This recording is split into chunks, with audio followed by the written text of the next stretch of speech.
ሰላም ጥዕና ፍትዋትን ክብራትን ቤተሰብ ትግራይ ብሮድካስት ሰርቪስ ንዕለተ ሶሉስ 11 ጉንበት 2018 ዓመተ ምህረት ዝተዋለዱ ሓደሽቲ ዋናዊ አባላታት ሒዝናልኩም ቀሪብና ኣለና ሓብራው ጻንሕትኩም ዛናካውን በመዕዳም ናብ ዝርዝራቶም ተሰጋጊርና አዘስቲ ሰራዊት ትግራይ ህጹጽ መግለጽ ቅዋም ዘርጊሖም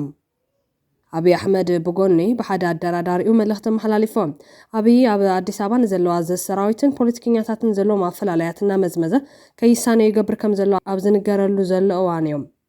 አብይ ነቶም ቀደም ሓለቕቶቱ ዝነበሩ ክሳብ ኣብ ጽንተታዊ ኩናት ዝተዋግኦም ኣብ ሎሚ ግን ከፋፊሉ ብሓደ ወገን ምስኡ ኣብ ትግራይ አዲስ አበባን ዘለዉ ከም ጀነራል ጻድቃንን ዶክተር አብርሃምን ዓም ተፈላለዮም ኣብ ትግራይን አዲስ አበባን ኮይኖም ዝፋጠጡ ዘለዉ ከምውን ኣብ ትግራይ ተሪፎም ዝዋጠጡ ዘለዉ ከም ዶክተር ደብረጽዮንን ጀነራል ታደሰ ወረደን ንሕድሕዶም ኣብ ዝካሰሉ ዘለዉ ወቕቲ እዩ ብጎኒ ብሓደ አደራዳሪኡ መልእኽቲ መሓላሊፉ ዘሎ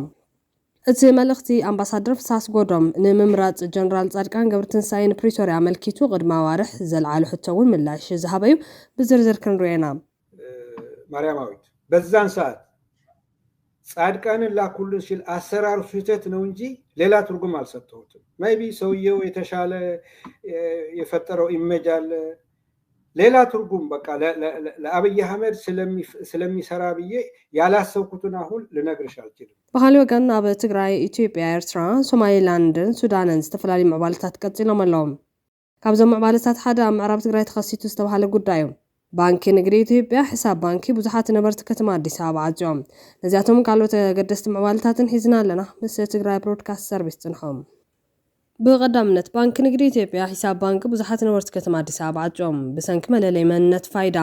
ባንክ ንግዲ ኢትዮጵያ ሃገራዊ ባንክ ኢትዮጵያ ዘውፅኦ መምርሕ መሰረት ናይ ባንክ ሕሳቦም ምስ ፋይዳ ማለት እውን ዲጂታል መንነት ዘየተሓሓዙ ዓማዊል ናይ ባንክ አገልግሎት ክረኽቡ ከም ዘይኽእሉ ኣፍሊጦም እቲ ባንኪ ዓማዊሉ ሕሳቦም ከታሕዙ ንክኽእሉ ናይ ኢንተርኔት ሊንክ ከም ዘዳሎ ገሊጹ ከም ኣማራፂ እውን ናብ ዝቐረቡ ጨናፍር ብምኻድ ምትሓሓዝ ከም ዝከኣለ መልኪቱ ነይሩ በቲ ካልእ ወገን ድማ ናይ ባንክ ሒሳብ ምስ መታወቂያ ፋይዳ ካብ ምትሓዝ ምስ ዝተኣሳሰር ናይ ባንክ ተገልገልቲ ጥራን ይቕርብለው ዝተፈላለዩ ዓማዊል ብቴሌፎኖም ኦንላይን መስርሑ ከም ዝዛዘሙ እኳ እንተነገሩ ቀልጢፉ ዝጸደቐ ወይ ድማ ስልጣን ዝተዋሃበ ብዘይምዃኑ ምክንያት ናይ ባንክ ሒሳቦም ማለት እውን ኣካውንቶም ከም ዝተኣገደ ገሊጦም ናይ ንግዲ ናይ ስራሕን ናይ መዓልታዊ ናይ ገንዘብ ምንቅስቓሳቶምን ንክሰናኸል ከም ዝገበረን ብዙሓት ጉዳያቶም ከም ዝበላሸው ነመልኪቶም ኣቐዲሙ ተታሒዙ እዩ ዝብል መረጋገፂ ረኺብና ነርና ዝብል ዓማዊል ሕዚ ግን ኣይጸደቐን ማለት እውን ክጸድቕ ኣይተገበረን ብዝብል ኣካውንቶም ከም ዝተኣገዶም ይዛረብሎም ጥራን ዘቕረቡ ናይ ባንክ ዓማዊል ናይ ቴክኒክ ጸገም ወይ ናይ ምጽዳቕ መድን ጓይን ታሊኳ ዓማዊል ዝነበሮም ገንዘብ ኣውፅኦም ንክጥቀሙ ክፍቀደሎም ነይርዎ ዝብል ናፌታ ያቕርብሎም ሃገራዊ ባንኪ ኢትዮጵያ ከተማ አዲስ አበባ ሓዊሱ ኣብ 27 ዓበይቲ ከተማታት ናይ ባንክ ሒሳብ ምስ ፋይዳ ንምትሓዝ ተናዊሑ ዝነበረ እዋን ጉንበት 6/2018 ዓመተ ምህረት ኣውቂዕዮም ንድሕሪት ንዝተረፋ ካልኦት ከተማታት ዝተቐመጠ ናይ ግዜ ገደብ ሰነ 30/2018 ዓመተ ምህረት የብቃ ሃገራዊ ባንኪ በቲ ናይ ግዜ ገደብ ዘየተሓዙ ሒሳቦም ከም ዘይንቀሳቀስ ክግበር ምዃኑ ግን ናብ ባንክ ብምኻድ ምትሓዝ ከም ዝኽእሉ ፍሊጡ ነይሮም ተገልገልቲ ናይ መወዳእታ መዓልቲ ተጸቢዮም ካብ ዝፍጠር ጽቕጥቅጥ ክቁጠቡ ተሓሳሲቡ ነይሩ ኣብ መወዳእታ ዝፍጠር ጽቕጥቅጥን ጉያን ናብ ሲስተም ጸቕጢ ከም ዘምጽእ ሰባት ግዜ ከይወስዱ ናይ ምትሓዝ ስርሖም ንከሳልጡ ትመስርሕ እውን 5 ደቂቃ እኳ ዘይወስድ ምዃኑ ገሊጾም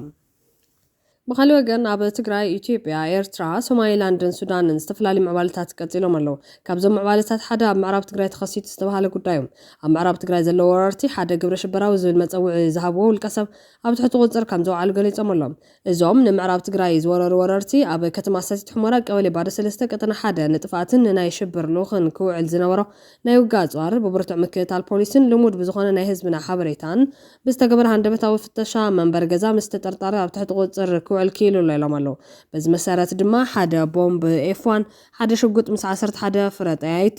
5 ናይ ክላሽንኮቭ ጠያይትን 2 ናይ ብሬን ጠያይትን 3 ናይ ሽጉጥ ካዝና ናይ ኤርትራ ወታደራዊ ሚሊታሪ ክዳንን ናይ አምሓራ ፍሉይ ሓይሊ ወታደራዊ ክዳንን 2 ናይ ሕቆ ዕጥቂ 8 ናይ ኤድ ስልክታት ሞባይል ፖሊስ ምስ ተጠርጣሪ ሓቢሩ ኣብ ትሕቲ ቁፅር ከም ዘእተው ገሊፆም ኣሎም ኣብዚ ሕዝዋን ፖሊስ ነቲ ተጠርጣሪ ኣብ ትሕቲ ቁፅር ኣትዩ ምርመራ ይጻር ከም ዘሎ ረዳት ኢንስፔክተር ሰለሞን ጌጡ ዝተባሃለ ሓላፊ ገሊጹሎም ወራርት ሓይልታት ኣሸበርቲ ባዕሎም ከለው ንኻሊ ብፍላይ እንተጋሩ ደቀባት ምዕራብ ትግራይ ከም ኣሸባሪ ክኸሱ ልሙድ ኮይኑ ብዛዕባ ዝተታሕዩ ዝበሃል ዘሎ ሰብ ግና መንነቱ ኣይገለጾን ሻዕብያን ዕጡቓት ኣምሓራን ኣብ ምዕራብ ትግራይ ከም ዝራኸቡ ዘመልክት ኣንፈት ግን ንምሃብ ፈቲኖም ኣሎም ካሊእ ምዕባለ ድማ ፋኖ ኣብ ዝተፈላለዩ ከባቢታት ኣምሓራ ጀመሮ ወታደራዊ መጥቃዕቲ ሎሙን ቀፂሉ ኣሎ ፋኖ ኣብ ቆቦ ጎጃምን ጎንደርን ብዙሕ ጥቅጣት መንዚዑ ብኣማይ ዝቑፀሩ ሰራዊት ብልጽግና እውን ማሪኹሎ ተባሂሎም ሰራዊት ሱዳን ኣብ ደቡብ ሱዳን ኢትዮጵያ ዓወታት ሓፊጾም ኣብ ክልል ቡሉ ናይል ብዝፈጸመ መጥቃዕቲ ድኳንን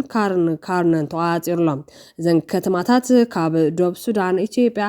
13 ኪሎ ሜትር ርሕቐት ዝርከባ እየን ኣብ ሱዳን ግዛት ኮርዶፋን እውን ንዓመታት ተዓጽዩ ዝነበረ ናብ ከተማ ዲሊንጅ ዘእቱ መስመር ትማሊ ኣኽፊቱሎ ኤርትራ ብዝምልከት ኤርትራ ዓንዲ ማእኸል ጸጥታን ምርግጋዕን ቀርኒ ኣፍሪካ ክብል ግብጻዊ ሚኒስተር ተዛሪቦም ዓብይ ጉጅለ ኣለዎ መሪሑ ኣብ ኤርትራ ምብጻሕ ከካይ ዝቐነ ሚኒስተር ጉዳያት ወጻኢ ግብጺ ዶክተር በድር ዓብደልዓጢ ምስ መንግስታዊ ማዕኸን ዜና ኤርትራ ስፍሕ ዝበለ ቃለ ምሕተት ተካይዶም በድር ዓብደልዓጢ ከም ዝበሎ ዝምድና ግብጽን ኤርትራን ዓብይ ዓይነታዊ ገስጋሰ መዝጊብሎ ብቐዳም ክልቲኦም ወገናት ሓበራዊ መስመራት መራኸቢ ንምዕባልን ምትእስሳር ወደባት ኣብ ቀይሕ ባሕሪ ንምሕያልን ወግዓዊ ስምዕ ምትሕብባር መጓዓዝያ ባሕሪ ፈሪሞም ነይሮም እዮም ምብጻሕ ናይቲ ልኡኽ ብሰንኪ ዝዓርግ ዘሎ ስጋታት ኣብ ተኣፋፈ ተፈጸመ ምዃኑ ብምሕባር ግብጽን ኤርትራን ናብ ቀርኒ ኣፍሪካን ናብ ማእኸላይ ምብራቕን ናብ ተሃዋፅ ዞባየን ዝነብራ ይበለት ሚኒስተር ኤርትራ ዓንዲ ማእኸል ጸጥታን ምርግጋዕን ናብ ቀርኒ ኣፍሪካ ጌርና ኢና ንወስዳ ስለዚ ኣብ መንጎ ክልቲአን ሃገራት ዘሎ ዝምድና ዝያዳ ንምትራር ብወገን መሪሕነት ግብጺ ተወፋይነት ኣሎ ክብል ድማ ገሊጾም ገለ ጎረባብቲ ሃገራት ኤርትራ ኣብ ውሽጣዊ ጉዳያትን ኢድ ብምእታው ዘይምርግጋዕ ትፈጥረላ ብማል ክኸሳም ጽንሐን ይፍለጥ እዮም ኣብ በበይኑ እዋናት ዳርጋ ምስ ኩሎም ጎረባብታ ናብ ወታደራዊ ረፅሚ ክሳብ ምእታውን በፂሓያ ተኾነ ግን ንሳ እውን ብወገና ኣብ ልዕሊ ከሰስታት ማሳል ወቀሳ ከተቀርብ እያ ትስማዕ ኣብቲ ምስ ፕረዚደንት ኢሳያስ አፈወርቂ ዘካየድዎ ሰዓትን ፈርቓን ዝወሰደ ርክብ ሪቶታቶም ዝተቀራረበ ምዃኑ ከም ዝተረድኡ እውን ሚኒስተር በድር ዓብደልዓጢ ጠቒሱሎም ሶማሊላንድ ናብ ዝምልከት ሓበሬታና እንትንሰገር ካብ ሰለስተን ላዕሊ ሃገራት ሶማሊላንድ ናይ ሃገርነት ፍሉይ ኣፍልጦ ክባ ምዃነን ተፈሊጦም ነዚ ናይ ሃገርነት ኣፍልጦ ይሂባየን ተባሂለን ካብ ዝተጠቐሰ ሃገራት ማእኸል ሕቡራት ዓረብ ኤምሬትስን ኮሞሮስን ከም ዝርከበን ምዃኑ ተሓቢሮም ቅድሚ ኣዋርሕ እስራኤል ሶማሊላንድ ናይ ሃገርነት ኣፍልጦ ሂባታ ከም ዝነበረት ዝዝከር ኮይኑ ንዑ ስዒቡ ኣብቲ ዞባ ከቢድ ፖለቲካዊ ዋዕን ምስሓብን ተፈጢሩ ከም ዝነበረ ይፍለጥ እዮም እዚ ሎሚ ዝስማዕ ዘሎ ሓድሽ ምዕባለ ኣብ ቀርኒ ኣፍሪካ ሓድሽ ፖለቲካዊ መዋቕርን ናይ ሓይልታት ሚዛንን ክፈጥር ከም ዝኽእል ተንተንቲ ይገልጾም እዚ ተወሳኺ ናይ ሃገርነት ኣፍልጦታት መሃብ እቲ ዘሎ ዲፕሎማስያዊ ክፍተት ብምጽባብ ንሶማሊላንድ ሓዳስ ሉዓላዊት ሃገር ንምግባር ዝግበር ዘሎ ምንቅስቓስ ዘቀላጥፍ ፍጻመ ምዃኑ ይግለጽ እዮም ኣሜሪካ ንሶማሊላንድ ብኽፋል እውን እንተኾነ ዲፕሎማስያዊ ኣፍልጦ ንምሃብ ዘኽእላ ናይ መጀመርታ ብርኪ ዘተ ምስ መራሕቲ ሶማሊላንድ ከም ጀመረት ፋይናንሻል ታይምስ ጸብጺቦም ከምቲ ጸብጻብ ኣሜሪካ ብታ ስትራቴጂካዊት ከተማ ወደብ በርበራ ኣከባቢ ወታደራዊ ናይ ባሕሪ ሓይሊ እዚ ንምምስራት እትደሊ ካውን ከሎ ነዚ ፈቃደ ዝንምርካቡን ሶማሊላንድ ወግዓ ኣፍልጦ ሃገርነት መሃብ ከም ሓደ ኣማራፂ እናረኣየቶ ትርከብ ኣብዚ ዋቂሕ ባሕሪ ዘሎ ናይ ጸጥታ ሚዛንን ናይ ኣሜሪካ ወታደራዊ ጽልዋን ክቕይር ይኽእል እዩ ዝተባሃለሉ ዘተ ኣብዚ ሕዚ እዋን ኣብ ቀዳማይ ብርኪ ከም ዘሎ ናይ ኣሜሪካ ሰበስልጣናት ብምውካስ እታ ጋዜጣ ገሊጻ ኣዘስቲ ሰራዊት ትግራይ ህፁፅ መግለፂ ቅዋም ዘርጊሖም ቀዳማይ ሚኒስትር ኣብይ ኣሕመድ ብጎኒ ብሓደ ኣደራዳሪ መልእኽቲ መሓላሊፎም ኣብይ ኣብ ኣዲስ ኣበባ ዘለዎ ኣዘስቲ ሰራዊትን ፖለቲከኛታትን ዘለዎ ማፈላለያት እናመዝመዘ ከይሳነ ይገብር ከም ዘሎ ኣብ ዝንገረሉ ዘሎ ወትዮ ነዚ መልእኽቲ ሰዲዱ ዘሎ ጀነራል ጻድቃን ገብረስንሳይ ብጎኒ ብዛዕባ ዝትኮስ ነገር መልኪቱ ኣብ ሳለስቲ ብወግዒ ዋሲታ ከም ዘቕረበ ይርስዓን እቲ ዋና ፀገም ኣብ ውሽጥና ዘሎ ጎናዊ ትኩስታት እዩ ካብ አዲስ አበባ ዝወጽ ዘሎ ሓበሬታታት ከም ዘመላኽትዎ እንተኾይኑ ዝተፈላለዩ ጉጅለታት ብዝተፈላለየ መንገዲ ጎናዊ ተጻውታት ከም ዘለዎም እዮም ዘመልክቶም እዛ መንጎቶም ኣብ አዲስ አበባ ዘሎ ኣካላት ዝረአ ኣፈላላያት ልክዕ ከምቲ ምምሕዳር መለስ ዜናዊ ንኤርትራውያን ተቃውምቲ ከም ዘይሓዊን ከም ዘይሞቱን ገይሩ ዝሓዘሉ ፖሊሲ እዩ ዝብሉ ሰባት እውን ይሳኖን ብዙሕ መልክዕ ዘለዎ ኣመልክዖ እንተሃለወ ኣብ መንጎ ዶክተር ኣብርሃም በላይን ጀነራል ጻድቃን ዘሎ ኣፈላላይ ብዝምልከት ግን ከይሳነዩ ዝገብሮም ዘሎ ኣብይ ዝብሉ ምንጭታት ጀነራል ጻድቃን ኣብርሃም መስርሒ ከሊዮና ኢሉ ንኣብይ ኣምሪሩ ክነግሮም ከሎ ንኣብርሃም ኣብ ቀረባ ኣምባሳደር ገይረ ናብ ኬንያ ወይ ናብ ደቡብ ሱዳን ክሰዶ ይብሎም ኣብዚ ጉዳይ ትዕዝብቲ ዘካፈለ ጸሓፊ ታሪክ ተስፋ ኪሮስ አረፈ ታፈላላይ ናይ ሎም ከም ዘይኮነ ካብ ቅድሚ ኩናት ትግራይ ጀሚሩ ምዃኑ ይገልጽ ኣይተ ተስፋ ኪሮስ ትዕዝብቲ ኢሉ ኣብ ዘካፈለ ሓበሬታ ኦህዴድ ስልጣን ህወደግ ምስዓት ሰራም ሕወሓት ተደፊኣ ርከቦም ለሓርፈፈ መስከደ ከም ድልድል ኮይና ምስ ጌታቸው ረዳ ትራኸብ ዝነበረስ ናይ ኢትዮ ቴሌኮም ሓላፊት ፍሬህይወት ሓንቲ ነይራ ይብል ወሲኹ ድማ ጀነራል ጻድቃን እውን ሽዑ ደጋፊ ናብ ስልጣን ዝደየበ ኦህዴድ ስለ ዝነበረ ምስ ዶክተር ኣብርሃም በላይ ይቀራረብ ነይሮም ፍሬህይወት ጻድቃን ኣብርሃም በላይ ኣብ መስቀል ትግራይ ኣብ ዓጋመ ጽምብል ሓቢሮም ይኽብሩ ነይሮም ጌታቸው ረዳ ሓቢሩ ምንባሩ ርግፀኛ ክኾነ ይከኣልኩን ዝብል ተስፋ ኪሮስ እቲ ጉዳይ ናብ ዝሕዝ ዘሎ ኩነታት ከም ዝማዕበለ ይገልጽ ኣብ ዝቐረባ እዋን በልጽግና ደለይት ለውጥ ዝብል ውዳበ ምስ ፈጠረ ጸኒሑ ዝተወለደ ውድብ ወለዶ ትግራይ ካሊእ ማእኸል ስሕበት ክፈጥርን ቃልሲ ከጓሃርን ፈቲኖም እንደለይት ለውጥ ሽም ከይጸንሐ ነቂፉ ዝብል ተስፋ ኪሮስ ተሓድሽ ማእኸል ቃልሲ ኣብ ትሕቲ ኣብርሃም በላይ ክጥርነፍ ምልክታትን ጻዕርታትን ተዓዚብና ዝብል ትዕዝብቶ ኣሜጥሎም ካብ ተወሳኺ ተስፋ ኪሮስ ሳለም ናይ ደለይት ለውጥ ሕሪት ሚድያ ዝኾነት ኣክሱማውያን ሚድያ ጥርናፉ ኣብ ትሕቲ ኣብርሃም በላይ ዝኾነ ዋዕላ ክትዋደድ ጀሚራ ተዋዕላ ኣብርሃም በላይ ዝመርሖ ቤት ዕዮ ኣዳራሽ ይሳለጠሎም ባይቶና ኣብ ቦምበርና ኣብ ተዋዕላ ዝተረኸበ ውድባዊ ጥርና ፈስሒቱ ዝዓይነት መግለጽ ጋዊሖም በአንጻሩ ምስ ወለዶ ትግራይ ዝሰሓብ ዝነበረ ስምረት ምስ ኣብርሃም በላይ ሓቢሩ ንምስራሕ ኣብ ምርድዳ ከም ዝበጽሐ ሓበሬታ ፈኒ ዝበለ እንትኸውን ብመጻል ኣብ ደለይት ለውጢ ዓረናን ባይቶናን በይነን ዝተረፋ መሲሉ ተሰሚዕን ነይሮም ምናዳዞም ሓደሽቲ ተጸንበርቲ ደም በብልጽግና ዝኾኑ ነበር ኣባላት መሪሕነት ሰራዊት ትግራይ ኣብ ትሕቲ ኣብርሃም በላይ ዝሳለጥ ዋዕላ ብምርካቦምን በወለዶ ትግራይ ይውደሱ ስለዝነበሩን መድረኽ ደለይት ለውጢ ዘብቃሉ ገይረ ተረድየ ነይረ እዞም ብዘይ ብልጽግና ዝኾነ ውዳበ ወይ ጉጅለ ከጸጓዖም ዘይካለ ሳሞራን ጆን መንጋግን እውን ናይ መድረኽ ዕድል ረኺቦም ነይሮም ብማል ካብዚ ብምብጋስ ተጸቢዎ ዝነበረ ውጽኢት ብግምጣሉ ምዃኑ ሓቢሮም ተስፋ ኪሮስ ኣብ ሓበሬቱ ግምተይ ታዩ ነይሩ ይመስለኩም ነቲ ዝመቓቐል ዘሎ ብልጽግና ዝወደቡ ሓይሊ ኣብ መንጎ ደለይት ለውጥን ብኣብርሃም በላይ ዝጥጥዕ ዘሎ ሓድሽ ማእኸል ጥርናፈን ጻድቃን ድልድል ኮይኑ ከራኸቦ ዝብል ነይሩ ብማል ሕዚ ዝዕዘቦ ዘለኹ ግና ጻድቃንን ኣብርሃም በላይን ማእኸል ምፍልላይ ከም ዝኾኑ እዮም መንግስቲ ፌደራል ማለት እውን ብልጽግና ፖለቲካ ሓይልታትን ሓፈሻዊ ዛዕባ ተጋሩን ዝምልከት ወኪለይ ኣብርሃም በላይ ጉዳይ ተሊኩም ንዑ ኣናግርዎ ኢሎም ፖለቲካዊ ሓይልታት ኣብ ትሕቲኡ ክጥርነፉ ክተኻኸቡን መድረኽ ክፈጥሩ ዕድል ሂቡ ክብል ነቲ ዝረዘለ ምዕባለ ገሊጹሎም ኣስዒቡ ድማ ምናልባሽ ብሰራዊት ምክልኻል ሃገር ዝሕገዝ ናይ ጀነራል ጻድቃን ማእኸል ድማ ብዓለም ለኸ ማሕበረሰብ ምዕራባውያን ሓገዝ እኒሄና እዩ ኢሉ ኣውጆም እምነትና ብልጽግና ከይኮነ ኣብ ምዕራባውያን ማለት ምዃኑ እዩ ዝብል ትዕዝብቱ ብምቕማጥ ብጀነራል ጻድቃን ኣብ ዝምራሕ ዋዕላ ንጌታቸው ረዳ ክልቲኦም ማእኸላት ዘውፅዎ ይመስል ከም በዓል ዋና ከይኮነ ከም ዕዱም ጋሻ ወሲዱ ንጻድቃን እንኳዕ ተሓወስካና ዝበሎም እንሳሙራን ጆን መንጋግን ኣይተረኸቡን እና ኣይተረዳ ሓለፎም ዘለውሉ ክፋል ስምረት ተቃውሞ የስምዐሎም ሰብዓ እንደርታ ከም ጆከር እዩ ኣብ ክልቲኡ መድረኽ ዝዋሳ ባይቶና ጥርናፋ ጽኒዑ ኣብ ደለይት ለውጢ ክዋሳ ዝወሰን ይመስል ብማል ንትግራይ ዝምልከቱ ምላሽ ዘድልዮም ወሰንቲ ሕቶታት ኣልዒሉሎም ቀዳማይ ብልጽግና ንምንታይ ዝሰሓባ ክልተ ማእኸላት ጥርናፈ ክፈጥር ፈቒዶም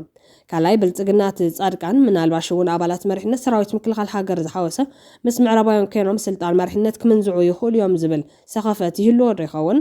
ሳልሳይ ምንቅስቓስ ደለይት ለውጢ ንምንታይ ገንዘባዊ ዓቕሙ ክዳኸም ክኢሎም እቲ ዝተዋለለ ቅርሺ ኣብርሃም በላይ የመሓድሮ ነይሩስ ሕዝን ደለይት ለውጢ ኣይሰድድን ኢሉ ዶ ይኸውን ሰባፍቲ ተጋሩ ተገዲዶም ቅርሺ ከዋጹ ይግበሩ ነይሮም ንምንታይ ሕዚ ንምሃብ ድሌት ሲኢኖም ራብዓይ ብልጽግና ናብ ደንቡ ዝተጸንበሩ ተጋሩ ሕወሓታውያን ክጥርነፉ እምበር ክጠናኸሩ ድሌት ዘይብሉ ዶ ይኸውን ንሶም ብንሶም እናተጠላለፉ ክነብሩ ይደሊ ዶ ይኸውን በዓል ክልተ ዝሰሓበ ማእኸላት ክፈጥራ ገይሩ ኣፈላላይ ኣለኩም ኣብ ሓደ ተወዲውኩም ዘይምምጻኹም ጸገም ትፈጥሩልና ንምሕጋዝ ተጸግሙልና ኣለኹም ከም ትበሃሉ ጻድቃን አንጸባሪቑ እዮም በዓል ዝፈጠረው ጸገም ሸኽሙ ናብቶም ዝተጸግዕዎም ምድርባዩ ንውድቀታቶም ተሓታትነት የድልዮም ከም ዘሎ ይሕብር ዶ ይኸውን ዝብሉ ክምለስ ዝግብኦም ሕቶታት ኣልዒሉሎም እዞም ሕቶታት እዚኣቶም ኣብ ዘለውሉ ኮይኖም ጀነራል ጻድቃን ጀነራል ሳሞራይንስ ኣይተ ጌታቸው ረዳ ዝርከብዎም ናብ መቐለ ንምእታው ጻውዒት ምቕራብ ቀጺሎም ኣሎም ኣብ ዝቐረባ መዓልቲ ናብ ትግራይ ስልጣን ዝርከብ ሓድሽ ሓይሊ ንክመጽእ ፌደራል መንግስቲ ሓላፍነት ወሲዱ ጸቕጢ ክገብር ጀነራል ሳሞራይንስ ጻውዒት ኣቕሪቡ ነይሮም ፈሪሱን ዝነበረ ባይቶ ተጠቒምካ ውዝፍ መሪሕነት ናብ ስልጣን ናይ ምምላስ ተግባር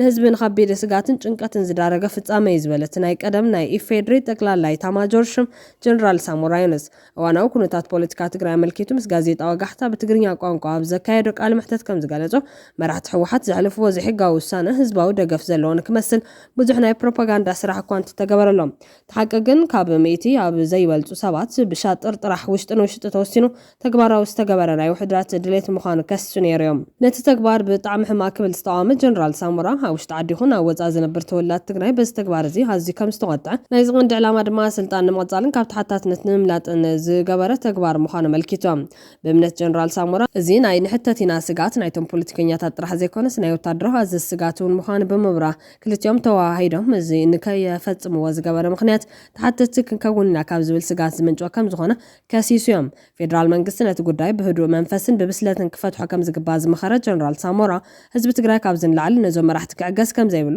ፌደራል መንግስቲ ሓላፍነት ወሲዱ ሓድሽ ሓይሊ መጽዮ ስልጣን ንክርከብ ጸቕጢ ክገብር ተሓሳሲቡ ነይሮም እቲ ጀነራል ንመጻኢ ክብል ስልጣን ይረከብ ዝብልዎ ዘለዉ ሓድሽ ሓይሊ ኣየር ሓይሊ ምዃኑ ግን ኣብዚ ቃል ምሕተቱ ብዝርዝር ኣይገለጸን ብድሕሪ እዚ ኣብ መድረኽ ከመይ ንመቐለ ንእቶ ዝብል መንፈስ ዘለዎ መድረኽ ዝመርሐ ሌተናል ጀነራል ጻድቃን ገብረትንሳኤ ብወገኑ ነቲ ሓድሽ መንእሰይ ትግራይ ብዙሕ ዋጋ ዝኸፈለሉ ዓላማ ሃገረ ትግራይ ዝብል ምንቅስቓስ ንህዝቢ ትግራይ ናብ ከቢድ ሓደጋ ዘእቱ ናይ ጥፋት ኣካይዳ እዩ ክብል ተቃዊምዎ እዮም ነበር ምክትል ፕረዚደንት ጊዜያዊ ምምሕዳር ትግራይ ዝኾነ ሌተናል ጀነራል ጻድቃን ኣብ ከተማ ኣዲስ ኣበባ ዝተሳለጠት ሕዚ ብመራሕቲ ሕወሓት ዝግበር ዘሎ ምንቅስቓስ ንትግራይ ናይ ኤርትራ ሓንቲ ወረዳ ንክትኮን ዝገብር ጎዳኢ ኣካይዳ ክብል እዩ ተዛሪቦም ሓደ ፀሓይ ዝወቅዕ ሓቂ ኣሎ ምስ ናይ ኤርትራ መራሕቲ ኣብ ኣክሱምን መቐለን ይራኸቡ እዮም ምስ መራሕቲ ፋኖ ሓዊሱ ምስ ናይ ቤንሻንጉል ተቃውምቲ እውን ንርክበሎም እዩ ዝበለ ጀነራል ጻድቃን እዚ ኩሉ ምንቅስቓስ ዝገብርሉ ምክንያት ኩናትን ዕግርግርን ፈጢሮም ዓርሶም ካብ ተሓታትነት ንከምልጡ እምበር ንህዝቢ ሓልዮም ኣይኮኑን ክብል እዩ ተዛሪቦም ምንቅስቓስ ሃገረ ትግራይ ብዝብል ዝንዛሕ ዘሎ ፕሮፓጋንዳ ናይ ህዝቢ ትኩረት ንምስሓብ ዝግበር መተዓሻሸው ከም ዝኾነ ዝገለጸት ጀነራል ጻድቃን ብከምዚ ዓይነት ናይ ዕብዳን ኣካይዳ ዝምስረት ሃገረ ትግራይ የለን ብስሩ እውን ሃገረ ትግራይ ዝብል ተሓሳስባ ንህዝቢ ትግራይ ናብ ከቢድ ሓደጋ ዘእቱ እምበር ዝጠቅም ኣይኮነን ክብል እዩ ንፈልማዋን ተቃውሞ ኣንጻር ሃገርነት ተልዒሉ ዘሎ ከም ኣገላልጻ ጀነራል ጻድቃን ሕዚ ብመራሕቲ ሕወሓት ዝግበር ዘሎ ምንቅስቓስ ንትግራይ ናይ ኤርትራ ሓንቲ ወረዳ ንክትኮን ዝገብር ጎዳኢ ኣካይዳ እዩ እዚ ንሃገርነት ትግራይ ዝቃወም ዘረባ ጀነራል ጻድቃን ድማ ካብ ዝተፈላለዩ ተቃውሞ ዝቐረበሉ ኮይኑ ብወገን ትግራይ ኣመሓዳሪ ዝዋደው ኮይኑ ዘሎ ኣይተዝናዊ ምላሽ ካብ ዝሃቡ ኣካላት ክኸውን ከሎ ኣፈኛ ጽምዶ ኮይኑ ዘሎ ጎዲፋይ ጥላሁን ብወገን ህዝቢ ትግራይ ንመስዋዕቲ ክዳሉ ከም ዝግባእ ካብቲ ብዙሕ ዘሰውአ ናብቲ ሓደ ዘሰውአ ዝገደደ ጸቕጢ ክግበር ዘየሰውአ ድማ ብቐዳምነት ከጋድል ከም ዘለዎ እዩ ተዛሪቡ ዘሎ ነዚ ናይ መስዋዕቲ ልምዲ ብትሪ ዝቃወም ጀነራል ዮሃንስ መንጋግ ብወገኑ ነቶም ብሸነኽ ኣዲስ ኣበባ ዘለዉ ኮኖ ብወገን ትግራይ ዘለዉ ንመስዋዕቲ ዝተዳለዉ ዝብሉ ከይተኣምንዎም ክብል ጠንቂቖሎ ጀነራል ዮሃንስ ቅድሚ ሕዚ ዝተኸፈለ መስዋዕቲ እውን ብዙሕ ዋጋ ከም ዘኽፈለ እዩ ጠቒሶም ኣብ ከተማ መቐለ ዝተኻየደ መድረኽ ትግራይ ሕዚ እንታይ የድልያ ዝብል ሓሳብ ዘቕረበ ጎድፋይ ጥላሁን ዝተባሃለ ኣብ ሚድያታት ቀሪቡ ጽምዶ ከም ዝድግፍ ዝገልጽን ከጠናኸር ከም ዝሰርሕ ዝዛረብን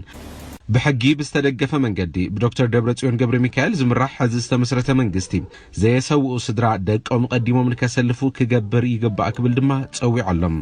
ራይዋ 17 ዓመት ካብ ገዛ 3-4 ኣትሰውእ ብፍላይ ጠንካራ ክፍል ህዝታት ዝነበርዎን ወረዳታትን ዓድታት እንደገና ሕዚ ደቂ ሒዙ ተጋዲሉ ወራር ሻዕብያ እውን ካብ ምልሻ ዝነበርካ ሓለፍ እናተባሃለ ካብ ምሕላው ኣጣሉ ረጊፉ ኣብዚኣ ከይጋደል ዘርከበ ምሊጡ ድዋይን ኣመሪካን ከይዱ ታሰላም ምስ መፀት ከዓብ መስዋዕት ዝመፃ ነዳድን ጨውን ሸይጥ ከዓ እንደገና ሚልዮነር ኮይና ሕዚ ፀረ ስርዓት ተሰሊሙ ታሰለስተ ዘሰወት ብፅፊዒቱ ዒዋ ሕዚ ከዓ እንደገና ግዛዕ ምዛዕ ኮይና ምስተሃለት ካዓሪእኽዎ ናተሳፈረ ከዓ ኣዲስ ኣበባ ከይዱ ማለት ሶ ዝኾነ ትውልዲ ናተሰወአ 3-4 ናተሰወአ እናረሰ ድሓር ናይ ትምህርቲ ዕድሚኡ ቃል ሰጥፊ እዩ ናይ ክፍትመሉ ክመሃረሉ ዝነበረ ቃል ሰጥፊ እዩ ትውልዲ ሙሉእ እናጠፈ ሰላም እንትኾን ከለ ግን ብቆዳ ዓለም ተሓዊኡ ዝነበረ እንደገና ብመስዋዕቲ ዝመፀ ትግራይ እናወረሰ ብስሮ ይኾነ ግልጽ ምዃን ጽቡቕ እዩ ትግራይ ትስዕር ክንብል ገባር ምዃነ ይብል ምሁር ምዃነ ይብል አርቲስት ምዃነ ኩሉ ትግራይ ትስዕር ክብል ከምኡ እንዳበለ ክነጽፍ ኣቋም ኮይኑ በቃ ናይ ማሕበረሰብ ክኸውን ግዜ ወሰደ ኦኬ ትውፅኢቱ ምስ ረአና ኸ ሓደ ናይ ጭንቁራ ናይ ፍሮግ ሓደ ቴስት ኣሎ ሓደ ላቦራቶሪ ዝገርመንሲ ብሓፂሩስ ሓደ ተመራማሪስ ክልተ ጭንቁራ ኣብ ኢዱ ሒዙ ካብኡ ማይ ሰኽቲቱ ኣብ ሓዊ ኣብ ምድጃስ ገና ከይፈልሐ ዝውሕል ከሎ ተሓንቲ እትይዋ ድሓረት ዝውሕል ማይ ትዝለመደቶ ኮይኑ ኣብኡ ትሕምስ ኣብኡ ተመቺዋ ካብኡ ካብ ሙቐት ቀስ እናበለት ከይድ ከላ ኣዳብት እናገበረት እናለመደት ከይዳ ካብኡ 100 ዲግሪ ሴንቲግሬድ ምስ በፅሐት ማይ ቋንጣ ኮይና ተማዕ ነገር ኣዳብት ገይራስ ሞይታ ካብኡ እታ ማይ ገርገር ኢላ ክትፈልሕ ከላ ከዓ እታ ካልአይቲ እትይዋ እታ ካልአይቲ ምስ ኣተዋ ዊዝን ሰከንድስ በሪራ ወፅያ ኸይዳ ሾክ ኮይና ኣምሊጣ ማለት እዩ ተጋሩ ከምታ ካልአይቲ ጭንቁራዕ ክንከውን እናተገብአና ከምታ ናይ መጀመርያ ኮይና ኣለና ከምታ ናይ መጀመርያ ንኸውን ኣለና ብፍላይ ኣነ ትንኡስ ወለዶ ክነግሮ ዝደሊ እንታይ እየ ዝለማመድ ዘለኹ እዚ ንክለማመድ ዝገብሩኒ ዘለዉ ኣካላት እንመን እዮም ንምንታይ እዩ ኢሉ ኮፍ ኢሉ እንተዘይሓሲቡ ከምታ ቀዳመይቲ ጭንቁራዕ መወዳቱ تازحل ماي متيا لمنا ولد كيدا تلماميدا كاو تاجم قرع وانت أخوينا نحنا أبزقوا عزوزينا نينا زواج أنا جن عطفنا وون كم تخال أي تدنجيس عزوزت طبنجا يندلن طرنت يندلن سلطانكم يندلن يا أخلنا كنبل عيكالنا إذا آدما مانيبليت زقبر حيال نتورك اليوم حيال كاب قدم حيزو نتقراي زتبقلي قالو زعصفه زتبشاقته زسرقه هيوت زتفئه عبزو قينا تزيون بتم زبلعهم هزعونتي زي دنگصه بتو زبلعو ولدو زي دنگصه هزو اللبو سنديو وطير حيزلو فاينانس لو ميديا لو نتورك لو كاود ما زتزرره ولدون ديو إذا تزرر زلوا ولده سلامية زدليلو تزاي تلاعيلو غناتات أفكارنا أفريقيا زغنا غناتات يهالو كن أفكار مجنبار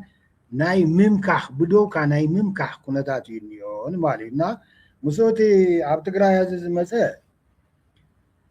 بريتوريا دايم زول وهاي فريسي دي فريسو يقولوا بقى زي سرح هذا انت بقى زي حدا جبنانيا ما جبن غيرو ماكينه حيزو نتغيد ندحر جبن غيرو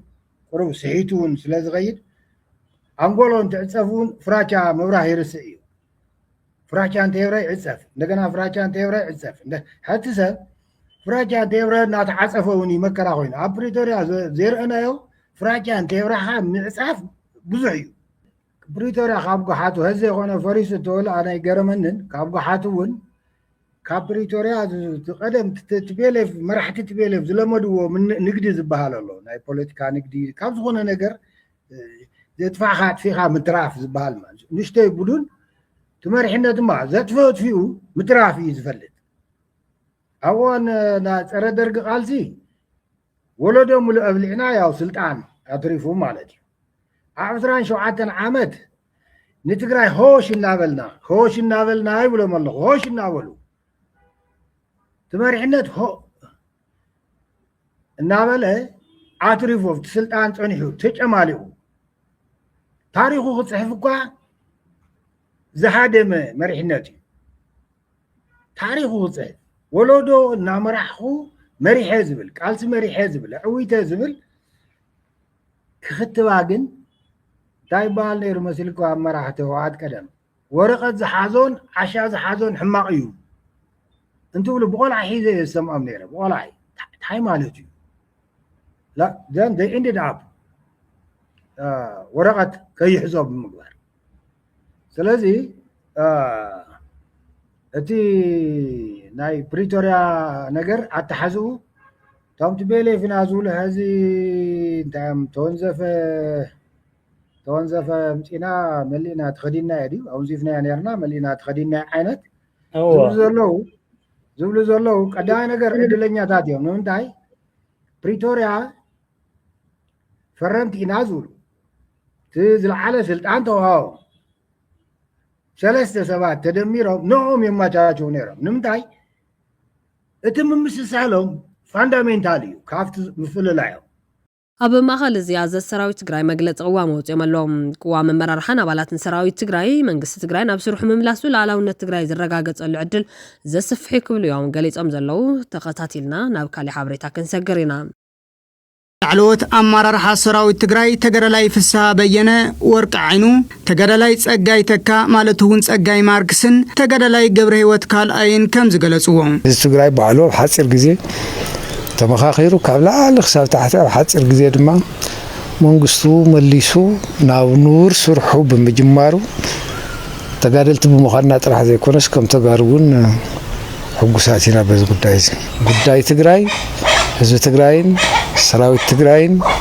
ناو نور تملس منقصنا نكوينا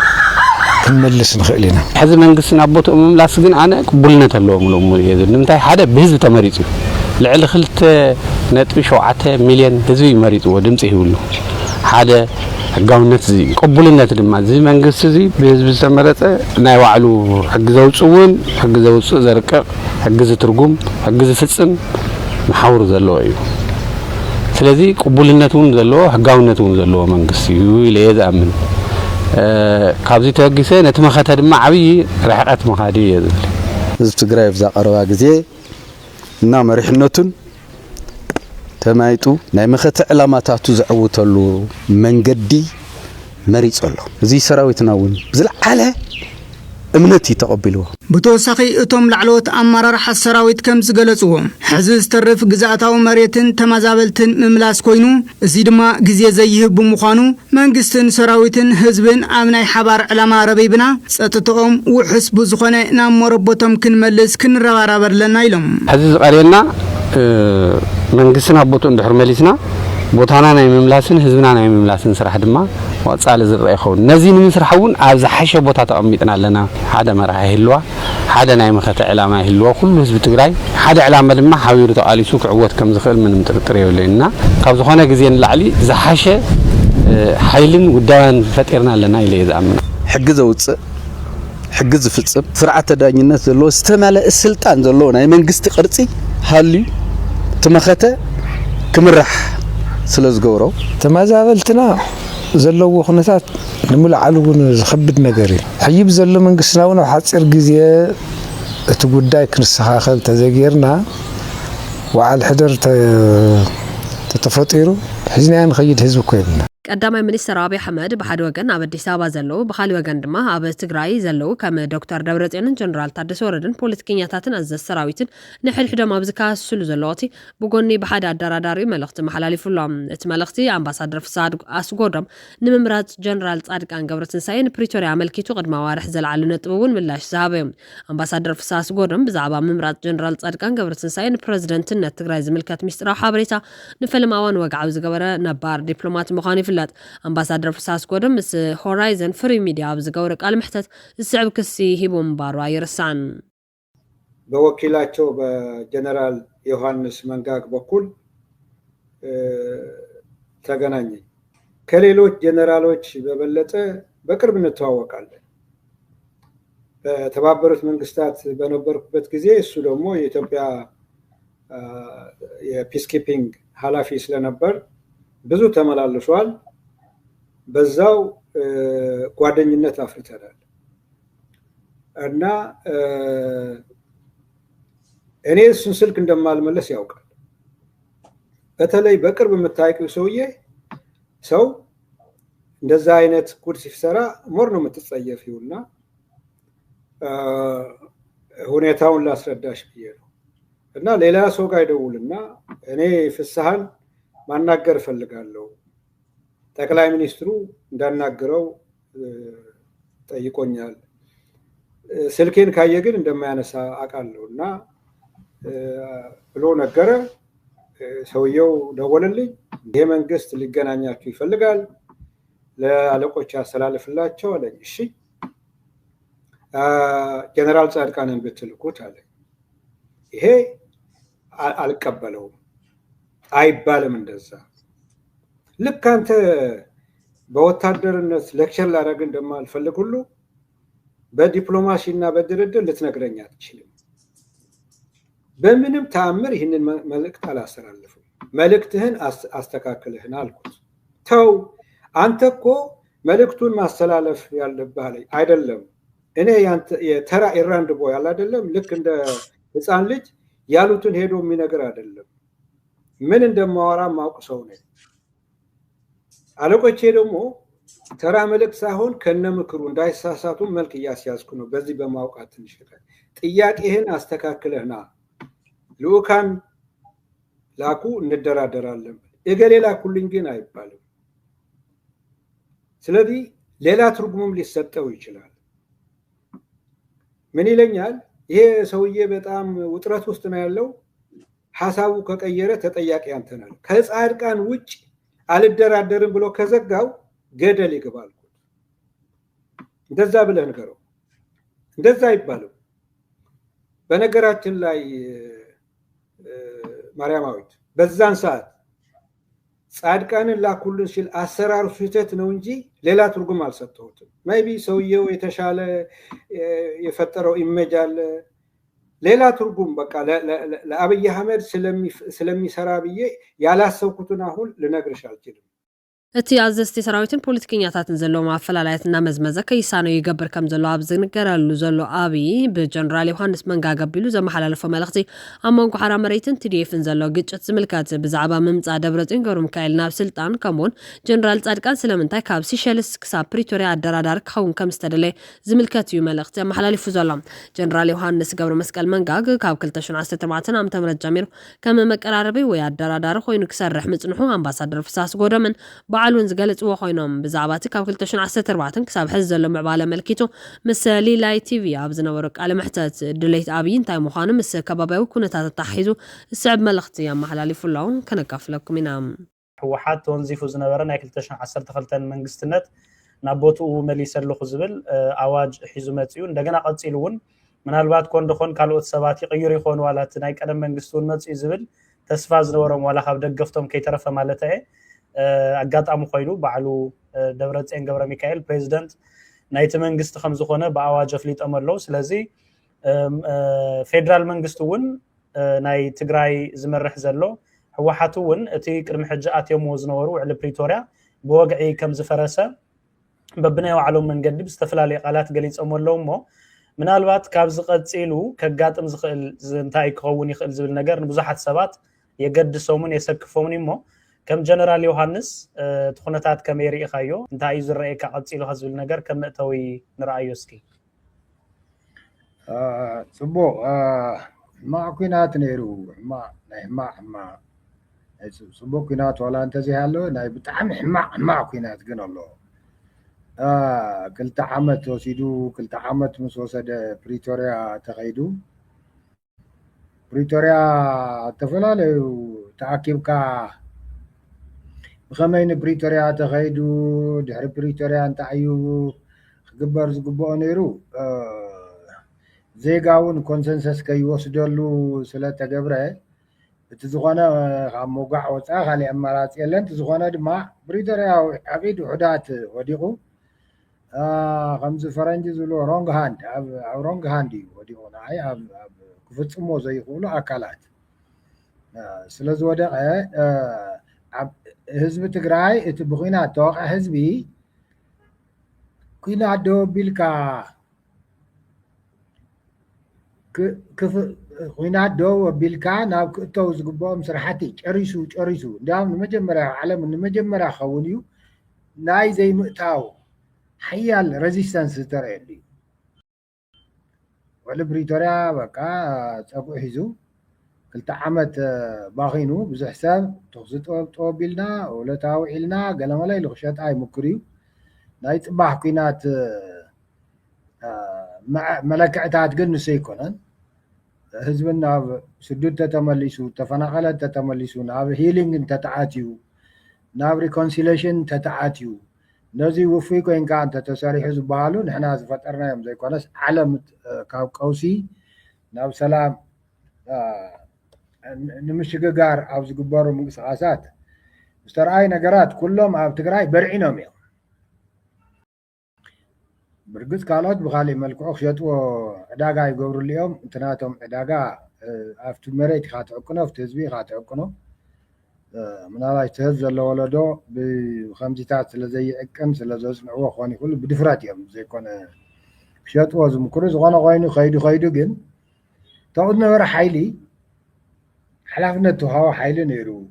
نت حلافنت كوسد زدلي افتاوشت نيرو حلافنت هوا حيلي بحاصيرو نتي وحاتي زبل هذا تونزيف النهار تونزيف زنوركو زقبعني زبل عم عراري يوتي بك عم عراري كلتا عمت ثلاثة سبعات كنا وعم عراري امو جيتاچو صادقان تادسه ثالث عمت تادسه سيخلو ثالث عمت تفنجلنا تحدن مقالة خوينو تحدن تقراي خوينو تحدن مسمرا خوينو تحدن مس ديسابا خوينو بقى مرد يزي بقى ناي سب سراحونه يبلون عني دفو ناي بوليتيكኛ ناي مهور كتبلوسي ناي سب سراحونه يكون ازي مزي بأكال مفنجال سيبو بعصيرو سبب يسمع معلو ديو يسمع معلو ناي وعلو قدايو كينات حمايو نحما حما كينات نيرو بقى خمتي نبور دخون بريتوريا تتعيمكا ناب سلام نام ناي سلام هادي دي تو يخون يلو بزح سو حاليم يو انا ون مس ጥርጣሬታተይ ያው ንቡር ይመቸም ካውዚ ፍንጭራ ኢልካ ውፃ ኢልካ ክትግምት ቁሩብ ስለዝኸብድ ዝኾነ ኮይኑ ኣይኮነን ናተይ ርድኢት እንታይ እዩ ትቐውሲ ድሕሪ ብሪቶርያ ድምፂ ዘይብሉ ኩናት ቀፂሎም ትግራይ ካብ ኩናት ዝኸፍአ ክብለካ እየ ኣነ ሕጂ ኩናት እኮ ዓለም ስለዝሰምዖ ቁሩብ ዋጭዋጭ ምፅ እዩ እዚ ከምዚ ዝበለ ግን እንድሕር ናብ ንቡር ዘይኣትሞ ሳይለንት ኮይኑ ሴረኛታት እንትሕዝዎ እንተለዉ ሳይለንት ኮይኑ ስነ ልቦና እንትሰብር ዕድመ ተረፈ ወለዶ እንትሕፀር ተስፋ እንትቁርፅ ከይዱ ኦርፍነጅ ዓይነት ደኽታም ዓይነት ዝገብር ኩናት ዝገብር ድምፂ ናብ ዘይብሉ ኩናት ግን ብደንቢ ሰብ ጥበብ ወሲዶሞ ሕዝሲ ዝቕፅል ዘሎ በቃ ዝኸፍአ ኩናት ይቕፅል ኣሎ ባህሊ ኣነ ኩናት ተወቃ ህዝቢ ከምዚ ክኾን ከሎ 3 ዓመት ሙሉእ ሰብ ኣለና ምባል ፖለቲካ ኣለና ግዛዕ ምዛዕ ምባል ዜጋ ክሓፍር ኣለዎ ባህሊ እቶም ሰውራይ ኣይሓፍሩ ቢኮዝ ሰዋና ናይቲ ኩናት እዮም ሰዋና ናይቲ ሓዊ እዮም ድቃት ዝኸልኦም ነገር ኣሎ እዚ ድቃት ዝኸልኦም ነገር እዙይ ሰላም መፂስ ሰላም ሒዝዎ ዝመፅእ ጃስቲስ ፍትሒ ነዚኦም ምርኣይ ነዚኦም ብደቦም ሞት ማለት እዩ እዚኦም ዝግሩፕ እዚ ተዓዊቱሎ ኢለ ይወስዶ ማለት እዩ ዜጋ ግን ነዚኦም እውን ተመቻችዩ ኣብዚ ዘለዎ ድማ ይሓቅቕ ኣሎ በቃ ደው ኢልካ ምኻድ ሰብ ከምስል ይኽእል እዩ ብውሽጡ ግን ማእኸል ዓዲ ዘሎ ኩልና ንሪኦ እዩ ግደፎ ኣብ ትግራይ ዘሎ ከዓ ተቐዲሙ ዝመክኽ ዘሎ ማሕበረሰብ እዩ እዚ ውፅኢት ናይቲ ጉዕዞ እዩ ዝኸፍአ ኩናት ብሰንኪ ተጋሩ ኣብ ልዕሊ ተጋሩ እዩ ምስ ሸይጣን ኮንካ እውን ሰላም ምምፃእ እናተኸኣለ ሸይጣን እውን የለን ባዕልና ሸይጣናት ኮይና እዩ ብለካ ኣለዎ ዓውልና ንዛረብ እንተልና ባዕልና ኣጋንንቲ ኮይና ናይ ባዕልና ዘርኢ ሓደ ብኔትወርክስ ኣብቲ ገበን ኣለኹ ዘሎ ብኔትወርክን ብፋይናንስን ብኩሉን ስትሮንግ ዝኾነ ነቲ ወለዶ በቲኑ ኣብኡ ይጫድር ኣሎ እቲ ጫድሮታት ድሓረ ከመይ ይግለፅ ኣብ ማእኸል ዓዲ ኣብ ሚድያ ኣብ ትግራይ ድሓረ ክመፅእ እዩ መቐለ ምስ ኣተና ክንኣቲ ኢና ኣብ ዝሓፀረ ግዜ ናብቲ ኢና ምንም ዘጠራጥር ነገር የብለና ካልእ ግን ትቐጠና ሰብ ጦርነት እዩ ዝብል ጦርነት ክንፈርሕ ኣለና ግን ኣብ ጦርነት ኢና ኔና ከምዚ ኣብ ሰላም ዘለና እሞ ናብ ጦርነት ከይንኣቱ ወርኖት ዘር ኣብኡ ኣይኮናን ዘለና ሕዚ ተፈትዎ ተፀልዐ ድማ እቲ ሰብ እንተስ ብድንቁርንኡ እንተስ ብግርህንኡ እንተስ ኢሉ ኣብ ኣፉ እንዳፀንሖ ጦርነት ዝብሎ ክመፅእ ይኽእልን የብልን ስኢል ናይ መወዳእታ ምጥፋዕ ዝበሃል ኣሎ መጋባደዲ እሱ ክኾን ይኽእል እዩ ምክንያቱም በዚ ገፅ ዘለውታ ይሰምዖም እየ እዚ እውን ፖስተር የሪኦ ኣለዉ ብዝሓፀረ ግዜ ብንእሽተይ ክሳራ እንታይ ግዛዕ ይውስኽሉ ክነህፅሮ ኢና ይብሉ ኣለዉ እዚኦም ኣበባ መድረክ ድሓረ ክንመፃ ኢና ኖ ቅድም ኢሎ ትሒዙ እዩ ዝብለካ ኣለዎ ቅድም ኢሎ ትሒዙ ብተጋሩ ዘይፍታሕ ሽግር የለን ይብሉ እሞ ብዝሓፀረ ክንሕፅረ ኢና ይብሉ ኣለዉ ዘሕፅርዎ ነገር የለን እቲ ዝሓፅር ጥፍኣት ምቅልጣፍ እዩ ሰብ ተቐቢሉ ወይ ናብዚ ይእቶ ወይ እዚ ይትረፈኒ ይበል ናይ ባዕሉ ጉዳይ እና ኦቨርኦል ከምዚ ኢሉ ዝመፅእ ነገር እቲ መንግስቲ ከምዘይደሊ ርግፀኛ ኮይኑ ክዛረብ እንኳን ባዕሉ ኮይዱ ክዋጋዕ እየ ዝብለካ ኣለኹ ኣብ ትግራይ ክትኩስ እቶም ቲፒኤፍን ትዲኤፍን ዝበሃሉ ክተኸሶ ይደልዮም ቢኮዝ ዓለም ናበይ ኢዳ ናበይ ከም ትጥምት ይፈልጥ እዩ ካብዚ ነፃ ኮነ እሞ ነንባዕሎም እዮም ኢሉ ከምዘየምልእ ስለ ዝፈልጥ ከይዶም ክቃተሉ ክትኩሱ ኣይፈቅድን እዚ እናሃለውን ግን ኣሕልፈና እዚ ዓይነቱ ፈኸራ እንዮ ንሪኦ ኣለና ዳንኬራ እንዮ እዚ ተውሽጥና ዘሎ ነገር እዩ ኣብ ልዕሊ እዚ ከዓ ሓደ ቀደም ሒዘ ዝብሎ ዝነበርኩ ኣይ እንታይ እውን ድዮም ዝብልዎ መሲልካ ላድሓረ ነልዕሎ ባዕሎም መንእሰይ ውዲኦም መንእሰይ ኢምፓወር ክንገብረካ እንትብልዎ እቲ መንእሰይ ድማ ይዓብድ ኣሎ ኣነ እንታይ እዚ ብጣዕሚ ዝቆሸሸ ፖፑሊስት እዩ መንእሰይ ሰላም እዩ ዝደሊ ወንበር ኣይደልን ወንበር እኮ ሓንቲ እያ ናይ ትግራይ መንእሰይ እኮ ሚልዮናት እዩ ካብኡ ድኽም ትብልዕቲ እያ ኢሎም መስለኒ 10,000 መንእሰይ ናብ ስልጣን ክነምፀካ ደብልዎ በቃ ይጋርር ብዙሕ ዕድመ ይብሉን ግን እናሽዑ ይጋርርዎ ከምዚ እናበሉ ናይቲ መንእሰይ ሕቶ ግን ሰላም እዩ ኣነ ዝፈልጥ ሰላምን ጥራይ ሰላም ረኺቡ ዝነብረላ ትግራይ ሰላም ረኺቡ ምስቶም ካልኦት ዜጋታት ዝነብረላ ዓዲ ኢትዮጵያ እዩ ዝደሊ ሰላም እዩ ዘድልዮ ሰላም ብምጥፍኡ ኣብ ትግራይ ዘሎ ይጠፍእ ኣሎ ተዓጢቑ ይጠፍእ ኣሎ ተሰዲዱ ይጠፍእ ኣሎ ኣዲስ ኣበባ ተበቲኑ ኣሎ ንሶም መቺዎም ኣሎ ካብኡ እንታይ ይብልዎ ፖፑሊስት እንያ ይደጋግሙሉ እሞ እንታይ እዮም ዝብሉ ኣለዉ ኢሎ ይሓታን ኢምፓወር ክትግበረለካ ኢሎም ከጣቕዕ ይገብርዎ የጣቕዕ እውን ቢራ ይሰቲ እውን ይመስለኒ ተጎዲኡ እዩ ግን ሰላም እዩ ዝደሊ ሰላም ብምጥፉ ይጠፍእ ዘሎ ሰላም ዘጥፍሉ ባዕሎም ነዚ መንእሰይ እዚ ሰላም ዘይሃዎ ስልጣን ክህቦ ይኽእሉ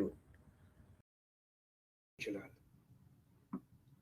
ምን ይለኛል ይሄ ሰውዬ በጣም ውጥረት ውስጥ ነው ያለው ሐሳቡ ከቀየረ ተጠያቂ አንተ ነህ ከጻድቃን ውጭ አልደራደርም ብሎ ከዘጋው ገደል ይገባል እንደዛ ብለህ ንገረው እንደዛ ይባላል በነገራችን ላይ ማርያማዊት በዛን ሰዓት ጻድቃንን ላኩልን ሲል አሰራሩ ስህተት ነው እንጂ ሌላ ትርጉም አልሰጠሁትም ሜቢ ሰውየው የተሻለ የፈጠረው ኢሜጅ አለ ሌላ ትርጉም በቃ ለአብይ አህመድ ስለሚሰራ ብዬ ያላሰብኩትን አሁን ልነግርሽ አልችልም ትናይ ማእከላይ መንግስቲ ነት ፕሪቶሪያ ከአትወን ከሎ በቅንዕና ዘይኮነስ ኮነ ተባሂሉ ናይ ትግራይ ሓይሊ ተፈጢሩ ዝነበረ ናይ መኸተ ሓይሊ ዝብልዎ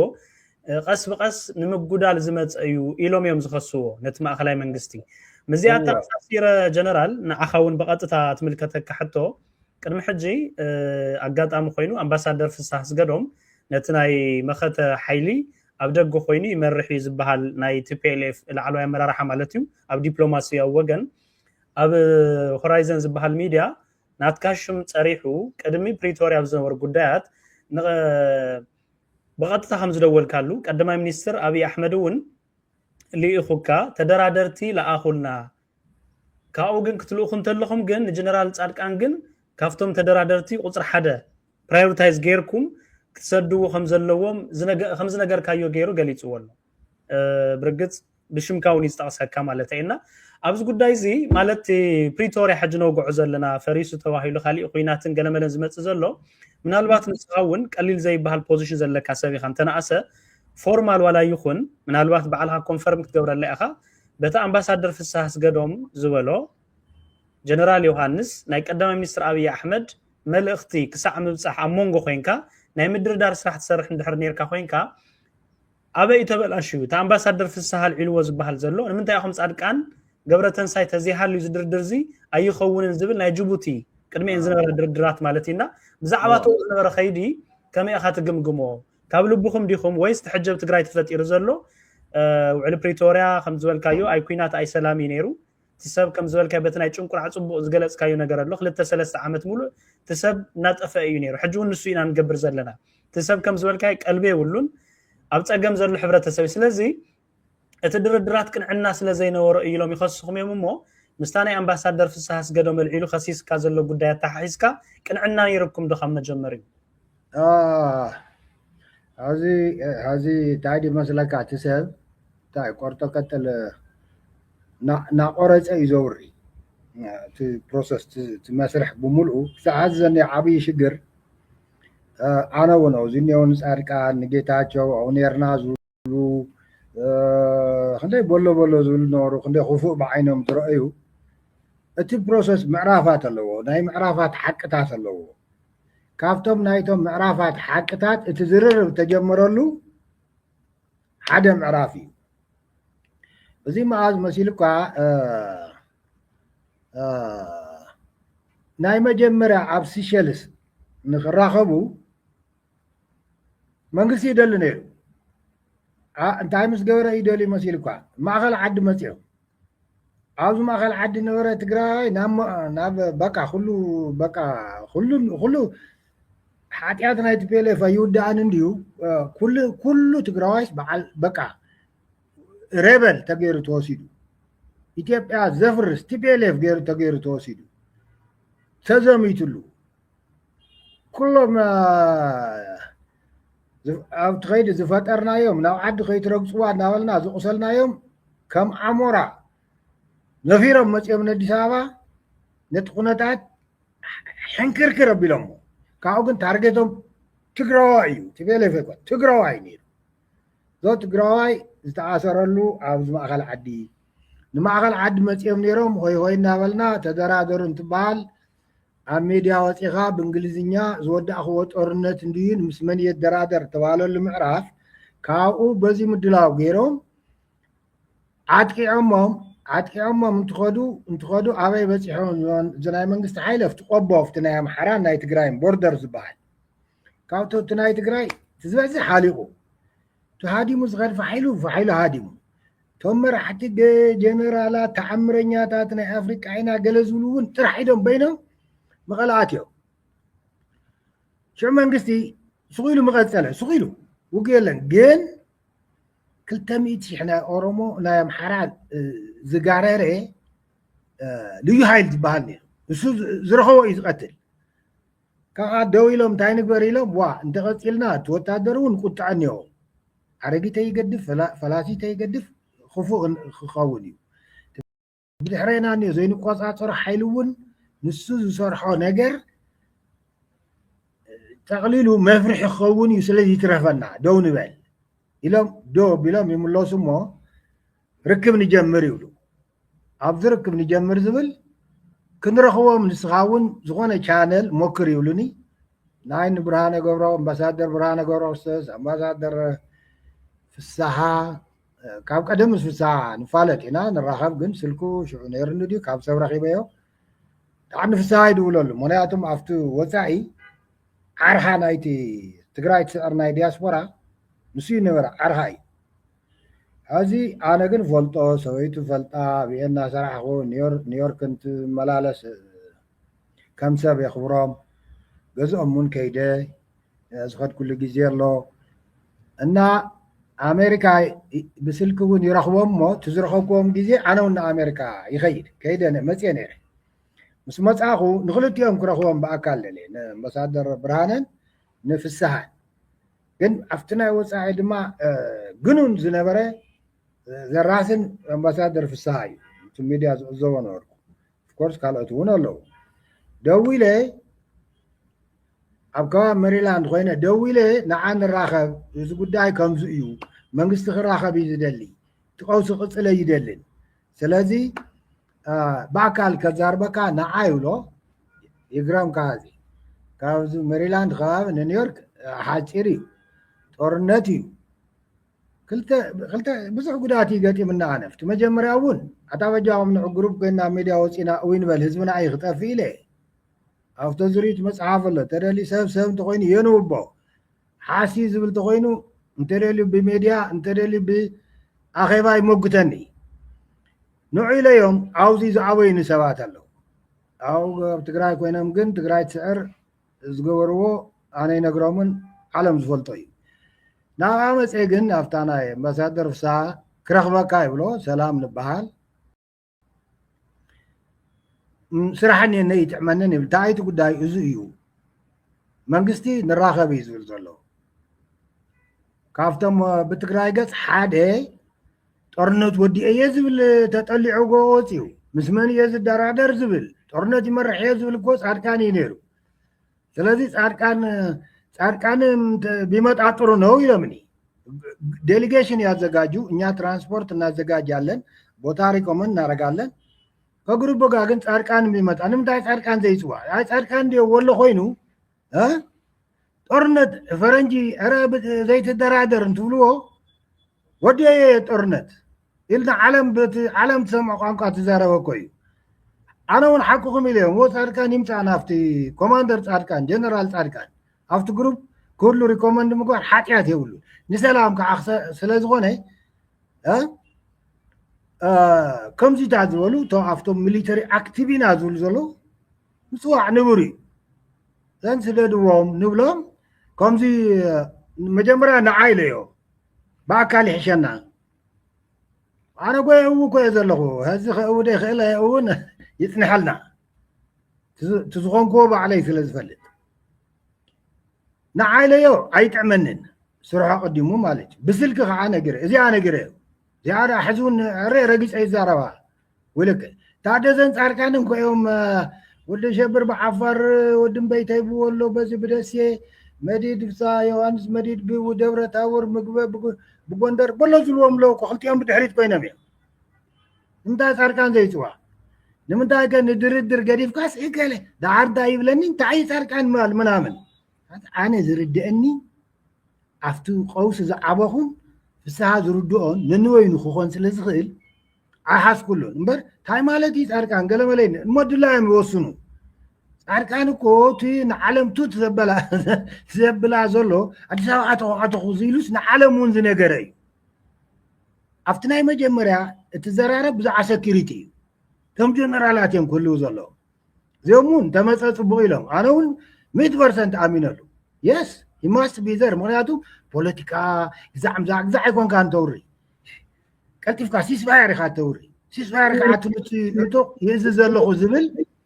ይሃሉ ኢልና ሕዚ እቲ ዝበልካ ኣምባሳደር ፍስሓ ድሓረ ይራገም እዩ ተራ እና ኣይሕዘሉ ይፍለጥ ጀነራል ጻድቃን ቅድሚ ጀነራል ዮሃንስ ጥሮታ ምውፃእኻ ንሱ ቀዲሙ በትናይ 93 ዝነበረ ናይ ሕወሓት ክፍፍል ዝወፀ ሰብ ስለዚ ኮነ ተባሂሉ ዝተቀየመ ሰብ ኣብኡ ዘሎ እንድሕረ ምፂና ኮይና ድላይና ክንገብር ንኽእል ኢና ኢሎም ካብ ምሕሳብ እዩ ዝብል እዮም ንሶም ወሲዶሞ ዘሎ ስለዚ ንስኻትብለን ዘለኻ ግን ብቕንዕና ፍላይ ድማ ፍትሽዑ ግዜ ናብ ሚድያታት ቀሪቡ ብእንግሊዝኛን ከይተረፈ ኣዲስ ኣበባ ኢና ንኣቱ ደጊም ንመን ኢና ንድደራደር ኢሉ ይህብ ስለዝነበረ እንተዝኸውን ካብ ዝብል ካብ ቅንዕና ኢኻ ትብለን ዘለኻ ኣነ ኮብለካ ኣለኹ ኣብ ውሽጢ ጦርነት ኮይንካ ሓዚ ዞም ብዘመነ መሳፍንቲ ዝነበረ ግዛዕ ምዛዕ ተንኮል ዝመስል እዚ ክኾን ይኽእል እዩ እዚ ክኾን ይኽእል እዩ እዚ ከምሳ ዝበሉ ብፍላይ ኣብ ተጋሩን ትግራይ ድማ ብጣዕሚ እዮም ኣብ ጦርነት እዩ እኒኦ ኣብ ከቢድ ጦርነት እዚኦም በቃ እዮም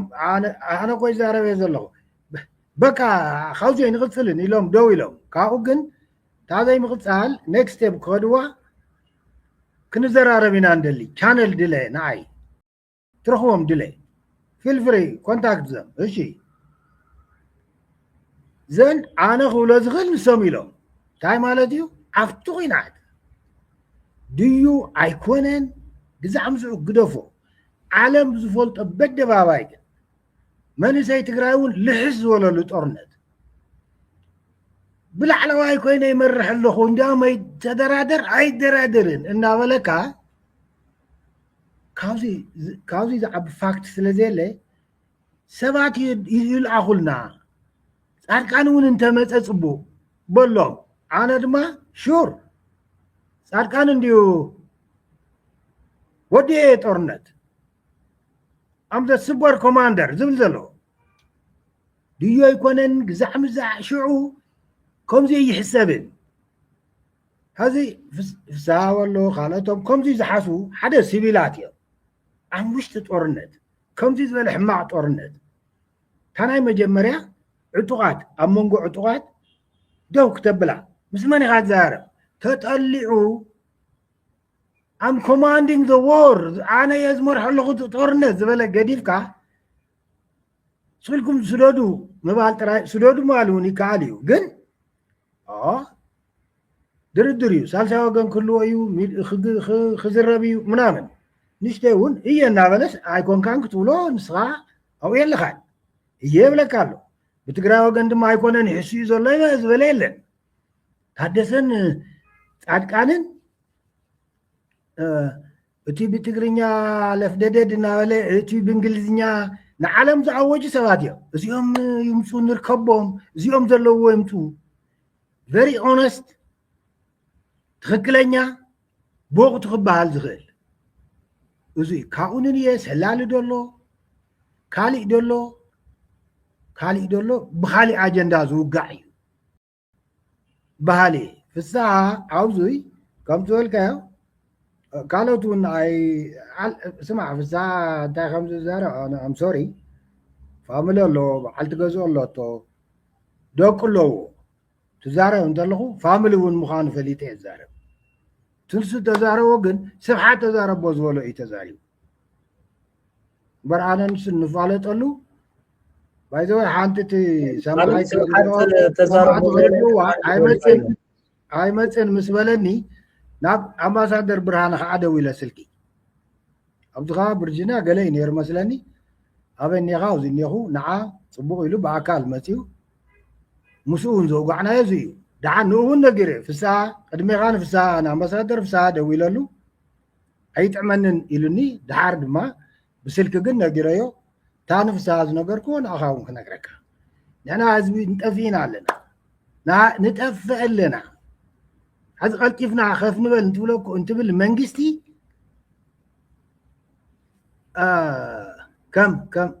ካብ ናይ ፀሓይ ብርሃን ስፒድ ንላዕሊ ክንጎይ እዩ ዝግባእ ሂወት ክነተርፍ